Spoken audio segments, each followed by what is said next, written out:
మంచు విష్ణుకు Rachakonda CP Sudheer Babu warning ఇచ్చారు. మరోసారి శాంతి భద్రతలకు విఘాతం కలిగించొద్దని హెచ్చరించారు. మంచు విష్ణును విచారించిన సిపి సుధీర్ బాబు మరోసారి ప్రైవేటు సెక్యూరిటీ బౌన్సర్లతో గొడవలకు పాల్పడొద్దని ఆదేశించారు.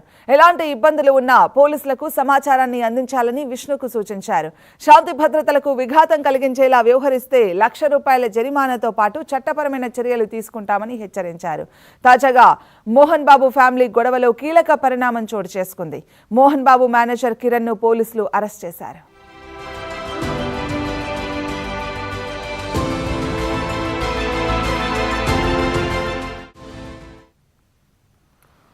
మరోవైపు మోహన్ బాబు విష్ణుకు తెలంగాణ హైకోర్టులో ఊరట లభించింది.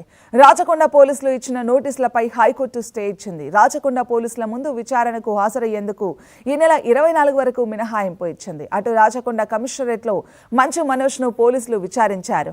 సిపి నోటీసుల నేపథ్యంలో విచారణకు హాజరైన మనోజ్ గొడవకు గల కారణాలు, తనపై జరిగిన దాడి గురించి పోలీసులకు వివరించారు. విచారణ తర్వాత మాట్లాడిన మంచు మనోజ్ తన పోరాటం ఆస్తి కోసం కాదన్నారు. మరోవైపు మోహన్ బాబు ఆరోగ్య పరిస్థితిపై హెల్త్ బులెటిన్ విడుదల చేశారు. గచ్చిబౌలిలోని కాంటినెంటల్ ఆసుపత్రి వైద్యులు మోహన్ బాబు ఎడమ కంటి కింద గాయాలు గుర్తించినట్లు వైద్యులు తెలిపారు.